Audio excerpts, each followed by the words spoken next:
Okay, what do you want to start with? You want to start with Cuba? You want to start with the Sony North Korea hack and start? You want to start with showbiz first? All right, because you know they're linked. They are intertwined. Well, I'll be happy to explain it. I just hope. I don't. Let me just say at the beginning, my purpose here is not to dispirit anybody. It's quite the opposite, in fact. I'm not trying to depress anybody with the take that I'm going to have on this today. I'm trying actually to wake people up. Not you. I'm totally confident you people in this audience are totally up to speed. Well, not all of you, because we have new tune-in factor every day, and there's some leftists who tune in here for whatever self-loathing reasons they might have. But for the most of you, I mean, none of what I'm going to say is surprise. That's why you're here. You are ahead of the game. You understand exactly what's going on, and it's why you are properly concerned about things. Anyway, here's a phone number if you want to be on the program. It's 800-282-2882. I'm Rush Limbaugh. I've been doing this a long time. Means I'm better at it than anybody else. It's acknowledged. And I'm going to be doing it for a much, much longer time, depending on how much longer I want to do it. It's totally up to me. Could be tomorrow, could be 10 years, who knows? But I have no intention of leaving this mess as it is. So you can take solace in that. Okay. Emails flowing in. Rush, what do you think of the Sony hack? My God, what do you think of Sony pulling the movie? Oh, my God. I have to be really careful here with my attitude. I don't want to sound pompous or know-it-all, and I don't want to sound condescending. But, ladies and gentlemen, none of this should be surprising. This is who the country is now. This is what America has become. One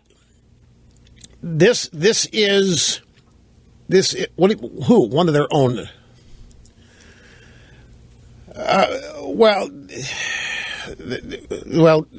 Hang on just a second for that. They'll get into screwing actors in a minute. They do that to themselves quite regularly without any help from the North Koreans.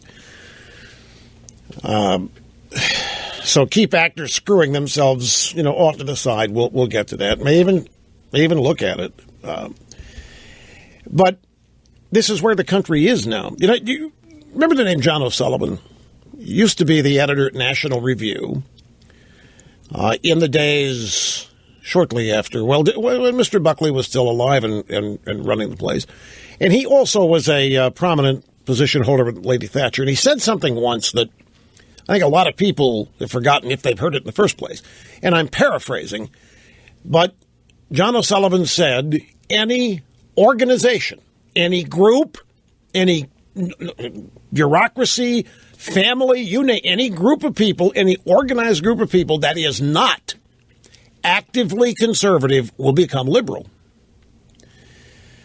Liberalism is easy. It's the default position if you want to love yourself with no reason. If you want to love yourself for caring and doing nothing, if you want to love yourself for thinking you are very compassionate and very concerned, liberalism is easy. Conservatism is an applied process. You have to actively be conservative in the way you think and live on a daily basis. Even though it's not because conservatism is hard. Most people live their lives that way. It's just that liberalism is so seductive.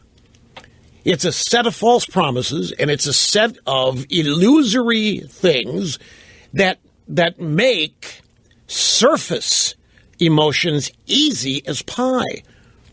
All you have to do to be thought of as a good person is to look at suffering and say it bothers you. And that's it. You're a good person. Well, that doesn't do a thing in terms of solving the problem. But you don't have to solve the problem to be a good person, to be a liberal. All you have to do is be able to recognize it and then convince people that it bothers you and that it shouldn't be. And then if you learn very quickly that you can blame other Americans for that misery, then you're an even better liberal. And that's all it takes. But conservatism is an applied I believe intellectual process, and I know that most people live their lives that way. I mean, you don't walk down the street and give away your paycheck to the neighbors, but you'll vote for people that do it for you. People live their lives that are conservative, don't know it. Republicanism, conservatism got a brand problem, if you will, and liberalism it's just easy. I think if you look at the Republican Party, for example, it is clear, is it not, that in these 6 years of Barack Obama, the entire country has shifted to the left, including the Republican Party. You may not like hearing it. And you may say, well, Rush, look at the election result. Yeah, of the people who voted, we overwhelmingly rejected it. But not even half the people voted in this country in the 2014 midterms. Of the people who voted, and that counts, don't misunderstand, the people who vote are the ones that do end up making a difference. I've got to be very careful. I'm not trying to dispirit anybody here. But the Republican Party has abandoned conservatism, and according to O'Sullivan, what's happened to them? They're becoming more and more liberal. Obama is shifting the entire country liberal. If you're not, you don't automatically default to moderate. Moderate is also something you must try to be. Moderate, despite what people think, being a moderate takes effort. You have to consciously object or accept things. Liberalism doesn't require consciousness, is my point. All it requires is emotion on your sleeve. Bingo, and you've accomplished it. That's why I've always said it's the most gutless choice you can make because it takes no effort. And you end up being thought of as a wonderful person. The Republican Party clearly has abandoned conservatism, and what's happening to them? They're indistinguishable at the leadership level from the Democrat Party in terms of issues. Name it. Amnesty, Obamacare, you name it. You can't spot a significant difference in the two. Okay, so let's apply that to what we have going on here. Let's look at the hypocrisy. First off, we are told today, we were told last night, we were told yesterday, we're being told all day today, that everybody in Hollywood is livid over Sony caving to the Norks. We are told that people in Hollywood are outraged. They are fit to be tied. How dare we cave to a bunch of tiny, small-time terrorist cyber hackers? Who do we think we're a bunch of... The same people who a few short years ago ripped George W. Bush for including North Korea in the axis of evil. The same bunch of people said, North Korea, come on, a small sliver of land that you can't even see at night because they don't have electricity. They're so poor they can't amount to anything. North Korea, Bush, you're an enemy. Bush, you're Hitler. Bush, you're crazy. North Korea, axis of evil. Screw you, Bush. A few years later, this same bunch of people outraged here that the Hollywood industry, Sony, whatever, has caved to the Norks and whoever these cyber hackers are. And the hypocrisy is that at the same day, on the same moment, at the very moment that they are ripping Sony, and at the very moment they are ripping into the North Koreans and these hackers, they turn around and applaud and praise the appeasement of another set of dictators in Cuba. Why, getting rid of our embargo? Why, that's the greatest thing in the world. That is so cool. Liberalism, see, it makes us think we're good people. If you understand what I'm attempting to say here in as brief a moment as I can is I'm not surprised by it. If you've been raised with the idea, if you've been raised with the self-loathing that America is the problem in the world, if you've been raised with the idea that America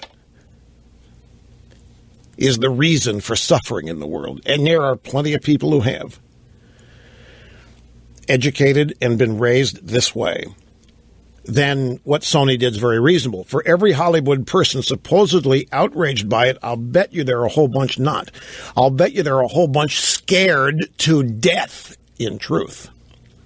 And the outrage that you're hearing about is faux. You know, I always consult my tech blogs and things like these because a lot of hackers in the tech community and so forth. And I found, you might be fascinated or not, I found a fascinating refrain on a couple of blogs. I said, oh, darn, that's not really good, but at least we'll be able to safely go to the theater on Christmas now. So to them, it was almost a good thing. Getting rid of that movie means they don't have to worry about getting blown up on Christmas Day when they go to the theater. Now, how do you think things like that? I'm telling you, if you've been raised with the idea that America is the problem, then what Sony did here is very reasonable. If you've been raised with the idea that in Cuba, the Cuban suffering is America's problem. Castro brothers have said for 50-plus years the U.S. embargo is why our economy stinks. Of course, it's absurd because every country in the world has been trading with Cuba. We're the only one who hasn't. Anywhere in the world but America, you can go to Cuba. Cuban products can be bought anywhere in the world. People from all over the world can buy anything from Cuba. Yet the economy in Cuba is still in the tank. And Castro has used the U.S. embargo as the excuse for his own people why they're suffering. And so now you've got Americans applauding the lifting the embargo. Yes, yes, yes, because it's all our fault in the first place. They buy into the idea Cuban suffering is our fault because of the embargo. It's just not fair. And so now we've lifted the embargo. We've admitted our fault. We have admitted our error. We have admitted our mistake. Jimmy Carter's out saying the same thing, praising Obama for what he is. So's the titular head of the Republican Party, Colonel Colin Powell's out saying the same thing, or General, I guess now, Colin Powell saying the same thing. And so if you come from this standpoint, and a lot of Americans do, that it is the United States that's the problem in the world, then what happened here, both with the Sony pulling of the movie and the lifting of the Cuban embargo, is entirely reasonable. And by saying it's reasonable, once again, what do you get to do? You get to proclaim yourself a good person. Because you are now in solidarity with the suffering of the Cuban people and the agreement that it is our fault for that suffering. The truth of the matter is that U.S. dollars are now going to be used to continue the oppression of the Cuban people. Let's make a note and check back in with Cuba in a year and see just what has happened to the Cuban economy with the lifting of our embargo, to whatever degree it has been lifted. But folks, I'm not surprised at any of the full reaction. I mean, here's another thing. The same Hollywood people that are upset that this movie's been pulled were the same people happy to blame a movie for Benghazi. Were they not? And that movie maker ended up in jail, and they all supported that. The same people who claim that this Sony cowardice is an outrage and it's going to put people at risk, and how dare we've lost our first cyber war. This is horrible. This is terrible. Why did Sony... Same people applauded Barack Obama jailing some guy that made a YouTube video, a film that nobody ever saw, blaming it, once again America, for a problem in the Middle East. And they all applauded the suppression of that filmmaker and his art. They all applauded him going to jail. Did they not? Now, the same people want us to believe that they're outraged that Sony dared, and these 4 theater chains dared, kowtow to this terrorism. Same people kowtow to Islamic terrorism anytime it shows itself. What's being illustrated here is how phony liberalism is. Because when the pedal hits the metal, when the rubber hits the road, when the nuts get cracking, when whatever disaster or danger hits liberals square in the face, then they totally change who they are and become the biggest, bravest, outspoken, not going to take this kind of discrimination people in the world. But when it affects everybody else, The same way they think they're being affected now, they ridicule people who say they're afraid. They ridicule people who claim to be angry over something. Well, yeah, they're the most tolerant people in the world, except when it happens to them. So, but the overall thing here is, the two things that we're talking about, we've lifted the Cuban embargo. Obama got nothing for it, folks. Not one single promise from the Castros to relax any of the political oppression, to change any of the economic policies. Not one. I mean, Obama totally caved. And so, I've read people saying, boy, he's a terrible negotiator. There weren't any negotiations. Obama just is propping up another dictatorship. U.S. dollars are going to be used to prop up a dictatorship. The dictatorship's not under any requirement to relax its dictatorial standards. It's not required to change a damn thing. It's just now going to have U.S. money behind it. And if you listen to what Obama said in announcing this, it was foolish for us to do this in the first place. Ergo, it was our fault. This is a mistake that we made way back before most of us were born, blah, blah, blah, blah, blah. We need to change. And then the Sony thing, cowardice in the face of terrorism. Haven't you seen this coming? The Dutch cartoons, haven't you seen? How many kowtows have you seen? This is where we are, folks. This is who we are now. Anyway, I got to take a break because I'm against it on time here, but sit tight. We'll be back. We will roll right on right after this. Don't go away.